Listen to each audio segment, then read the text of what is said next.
Hello friends, Tanya here for Spellbinders, and we are on day 9 of the 2023 Crafty Advent Calendar from Spellbinders. Let's open box number 9 and see what we get to play with today.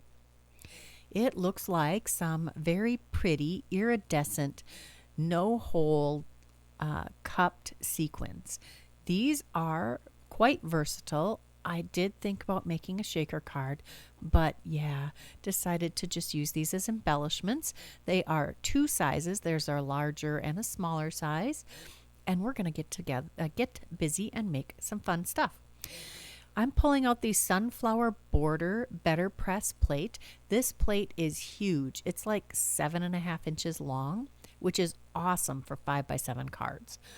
I'm pulling out this Hero Arts, I forget what are these called? Ombre ink pads. And I think this one is red to pink. I did give you a close-up of the back. I've had this for years. I will confess, I did put a little ink refresher. It's a spray you can buy. It's water and glycerin, I think, basically. And you can revive your ink pads a little bit.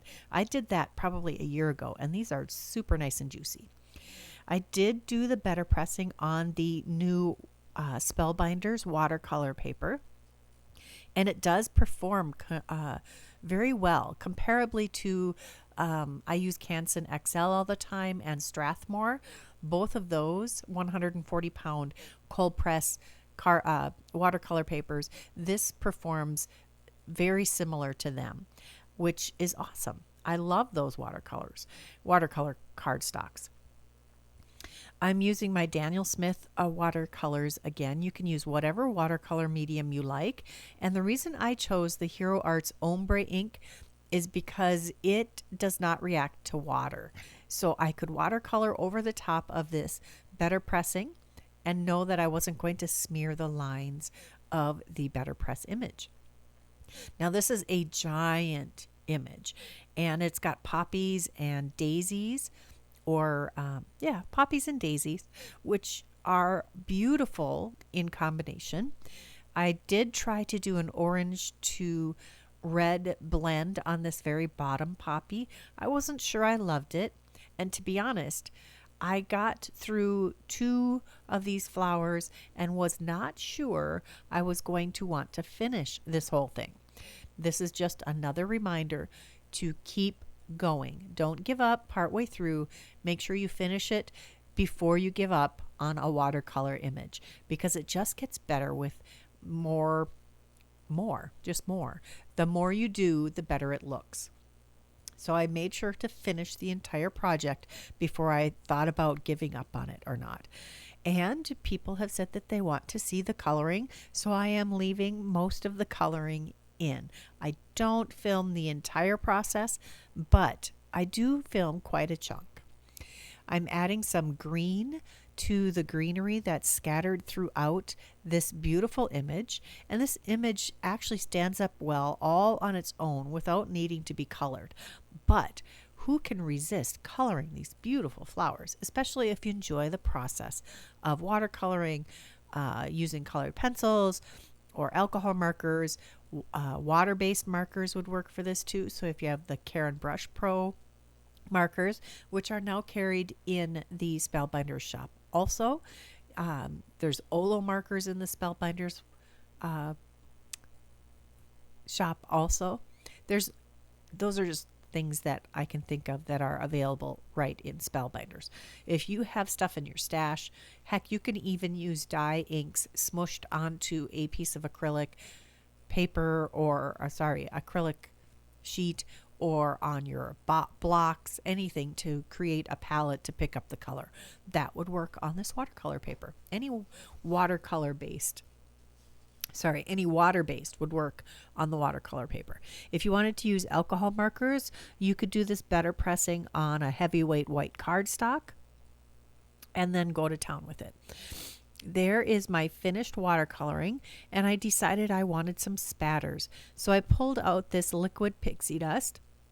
It's just a sparkly liquid watercolor, and there are a few companies that use it. You can also, I think there's a silk from Spellbinders that does this too. Lots of ways to add that extra sparkle. Perfect Pearls with water would do the same thing. Now I am adhering this watercolor panel to a 5x7 card base. I've trimmed it down to 6.5 by 4.5, added some extra cardstock shims behind it to add a little extra stability. And now it's time to pull out those beautiful pink sequins.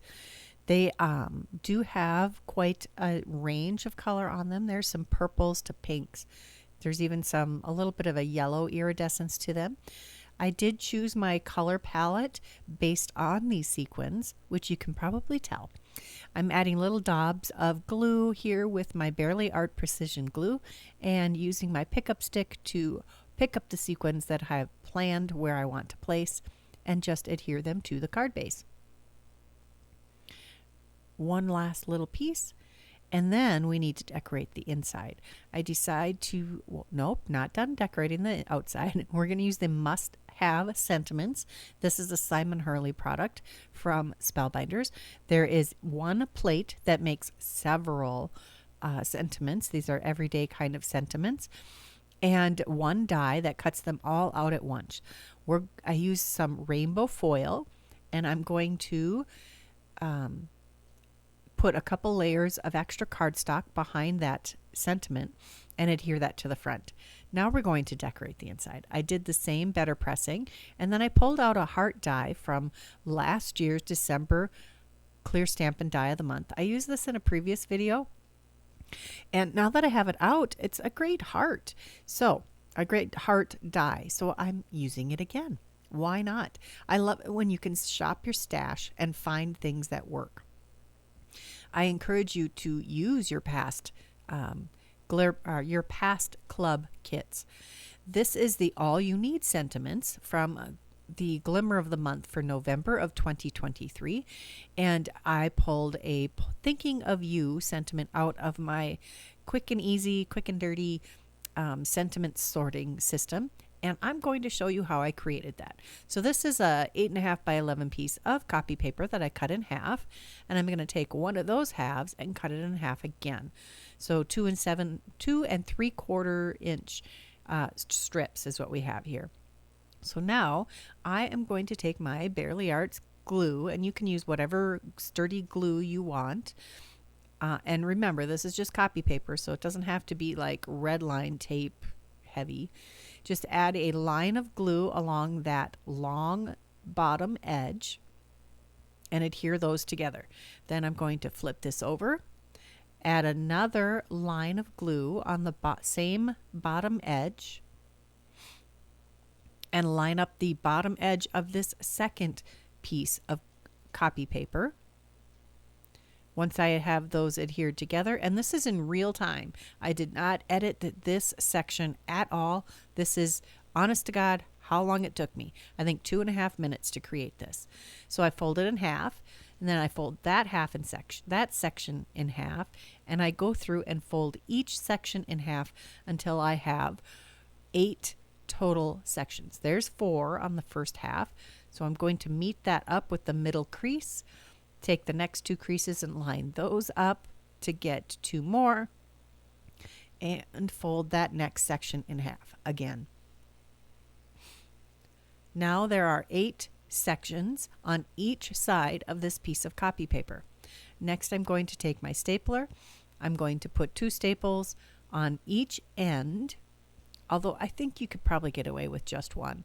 And then we're going to just put 1 staple in each of the next crease lines. If you're having troubles getting your staple to reach, you can just fold those sections on themselves until you can reach the area you want. And then I'm going to start from the other end and do 2 staples here again, 1 in each section. There we go, another one more, and then I have to fold 2 sections, I think it is. Yep, I have to fold 2 sections to make it to the middle. Now if you're using a shorter stapler, you could fold even more sections.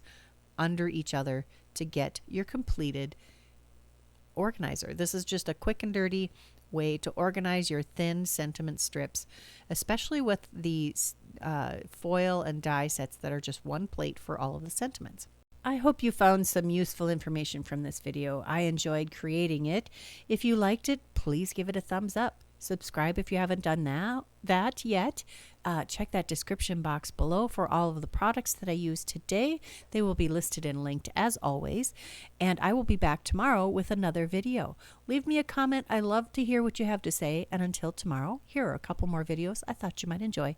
Bye-bye.